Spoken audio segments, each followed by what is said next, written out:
if we understand that our lives that we live from the time we wake up in the morning till the time we go to bed at night, that our lives is either telling a story, watching a story, listening a story, or reading a story, or doing a story.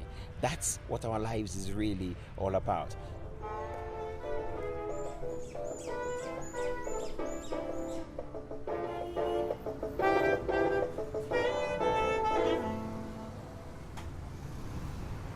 When you can be very aware of what your story is, your narrative, what it is, that's when you're ready to change what you don't like in your narrative.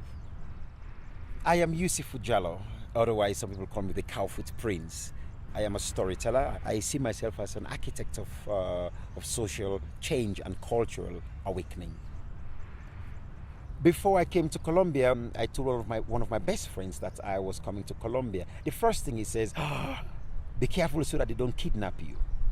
But here I am in Colombia, in the beautiful botanical garden, birds chirping in the air. The weather is beautiful, with very beautiful people. It's nice. Which narrative do we believe?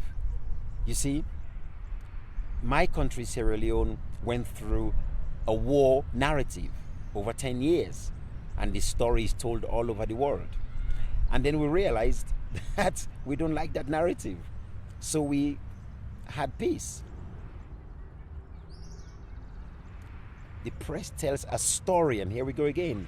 The press tells a story of what they want us to, or what they want to hypnotize us with. But I choose as a storyteller to tell the full story, to tell the round, complete story. Why? Because I am whole, I am complete, I am a circle, and I believe every human being is a circle, is complete. So therefore we have to think very carefully and be very conscious about what narrative we tell.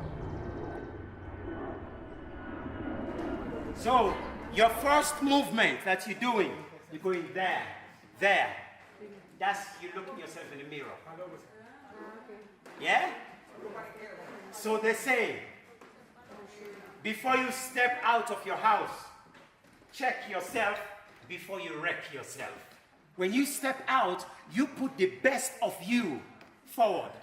And I know you Colombian women particularly, you like to put all your best first before you step out of the house. Correct? Right. Mirror, mirror, mirror, mirror. Don't I look so good?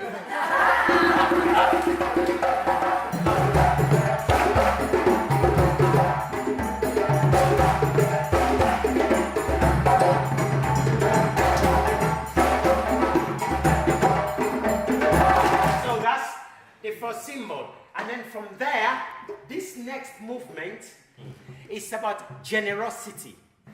You take food, you take something with you.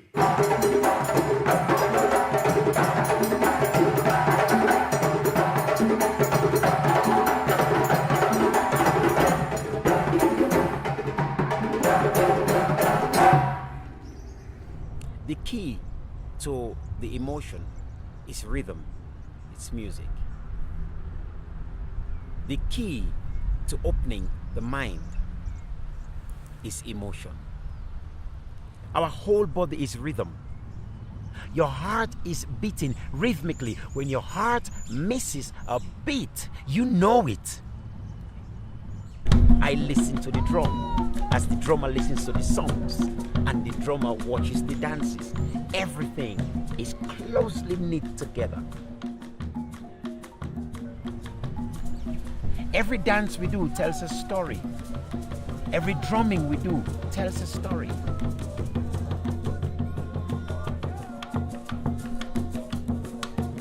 So dancing is just the physical expression of an oral narrative. Or, let me go even further, a spiritual narrative. And dance is just one wonderful way so we can visualize it.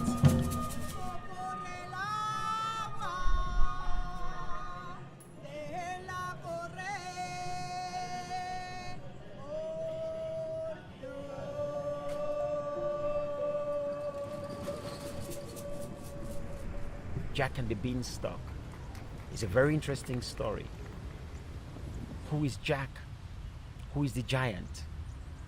And this is a worldwide famous story, Jack and the Beanstalk. When that story is told from the European point of view, the giant is the villain. But let us tell this story from the giant's point of view. Who went in and stole the giant's golden nuggets and so on? Who? Who went up there and stole?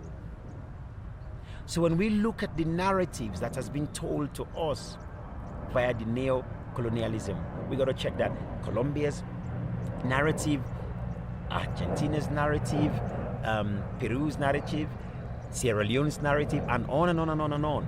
We got to really understand what those narratives are. What are those stories? Whose point of view are we looking at?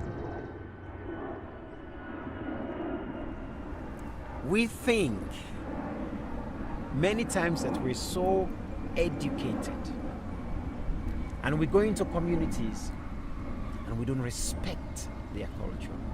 We don't respect their narratives because we think we're educated. And then we go in there and then we do things and disrupt the rhythm of that community. And we walk away thinking it won't affect us. No, the shit will follow. You're a corporate organization. You come to Colombia, you build a dam, and you deprive the people from their fish, from their natural resources. It will come back to bite you. So whether you sell weapons to other countries to fight their wars, guess what? It will come back to bite you. It will follow you, and it will stink behind you. It will come back to bite you. What's earth if it's not the plant? What's earth if it's not the ant? What's earth if it's not you?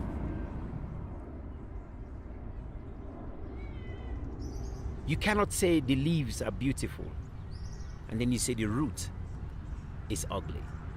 Those leaves, those beautiful leaves, are born from that root that is under that ground. And those leaves will go nowhere if that root is not fertilized, it's not fed, respected. When we talk of Native Americans, how many years have they lived with nature? Thousands of years. We understand one thing. We are custodians of the earth.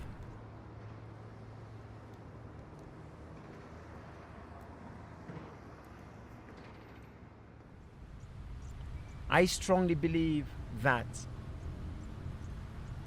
the success of any man or woman,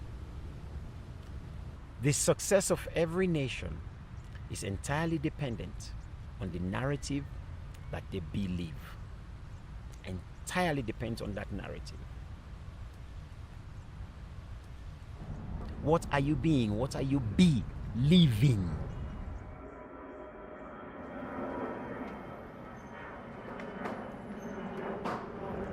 So I love to tell stories that can challenge people to think about their own narratives. What's your own narrative?